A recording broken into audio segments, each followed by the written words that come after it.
प्रवीण अत्री जी हमारे साथ जुड़े हैं। सर बहुत स्वागत है आपका खबरें अभी तक पर। धन्यवाद ज्योति। सतबीर सैनी जी जुड़े हैं, इनका कहना है कि आपके जो उम्मीदवार हैं ये सरकारी मशीनरी का दुरुपयोग कर रखे हैं और पार्टी इसके लिए निर्वाचन आयोग को पत्र भी लिख चुकी है, क्योंकि बड़ा बड़ा काफिला लेकर ये चलते हैं।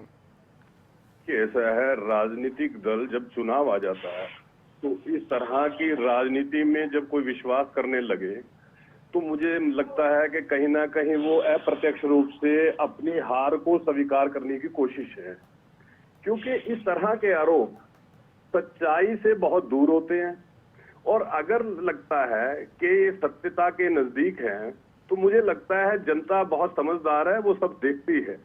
आलोचना राजनीतिक में विचार और नीतियों की होनी चाहिए, लेकिन इस तरह के आरोप लगाना, और मुझे लगता है हर इलेक्शन के अंदर इस तरह से के आरोप जो है विरोधी दलों द्वारा लगाए जाते हैं, जो मात्र आरोप। जी अच्छा, अभय चौटाला का ये भी कहना है अत्री साहब की कांग्रेस पार्टी और बीजेपी में हम गठबंधन की बात करेंगे, दोनों की जो दल है वो जमानत बचाने के लिए मैदान में है कि जमानत बच जाए, बस इस बात की लड़ाई है। अगर इतना विश्वास है तो फिर इस तरह के आरोप लगाने की क्या आवश्यकता है कि सरकारी सुविधाओं का दुरुपयोग।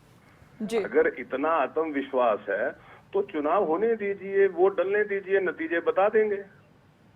सतबीर सैनी साहब आप हैं फोन लाइन पर? जी हाँ। सुना आपने जो शुरुआत में मैंने सुन लिया है। क्या इनका प्रचार ठीक है, वो कहेंगे भाई आरोप है, आरोप किसी सत्यता के आधार पे है, वीडियो क्लिपिंग लगाई गई है और ये तो जांच का मुद्दा है, ये तो इलेक्शन कमीशन जांच कराए। इससे पहले ही अगर इसको नकार देना कि भाई ये तो ऐसे ही लगाते हैं, ये तो फिर अच्छी बात नहीं है। ये तो सत्यता से दूर की बात कर रहे हैं फिर अत्री साहब। जब एक आरोप लगा उसकी जांच हो, और इसीलिए MCC model code of conduct बनाया गया है। अगर कहीं वायलेशन हो तो उस पर इलेक्शन कमीशन निष्पक्षता से जांच करे और उस पर कार्रवाई करे ताकि निष्पक्ष चुनाव हो। जी प्रवीण अत्री साहब, देखिए एक बात ये भी कही गई कि हो सकता है कि गठबंधन के उम्मीदवार का विरोध होता हो। सतबीर सैनी साहब की ओर से कहा गया कि रैपिड एक्शन फोर्स भी लेकर चल रहे हैं, काफी बड़ा काफिला, जबकि ऐसा भी नहीं कि सरकार में कोई पद के। अब तो इलेक्शन हो रहा कि इलेक्शन के उम्मीदवार थे वो मात्र, और बहुत बड़ी संख्या में।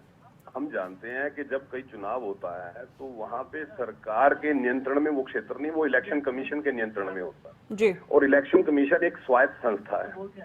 सतबीर जी जिस तरह से बात कर रहे हैं, मैंने केवल ये कहा कि जिस तरह की बात आप कर रहे हैं वो मात्र एक आरोप है, लेकिन जहां तक जांच का विषय है, चुनाव आयोग एक स्वायत्त संस्था है और अगर आपके आरोपों में चुनाव आयोग को कोई सच्चाई नजर आएगी तो वो उसकी जांच के लिए स्वतंत्र है। ये सरकार का विषय नहीं है, क्योंकि चुनाव आयोग को चुनाव करवाना होता है। मैं केवल ये कह रहा हूं कि जब इस तरह के आरोप लगने शुरू होते हैं या इस तरह की बातें कहनी शुरू की जाती हैं तो कहीं ना कहीं एक डर होता है चुनाव में हार का। अगर किसी राजनीतिक दल को अपने ऊपर इतना विश्वास है तो मुझे लगता है कि उनको इन बातों पे ध्यान ना देके चुनाव पे ध्यान रखना चाहिए। जब आप चुनाव की बजाय दाएं बाएं की बातों में डाइवर्ट होते हैं तो वो डर आपको प्रेरित करता है कि इस तरह के मुद्दे उठाए जाए जिनका चुनाव से सीधा संबंध ना हो।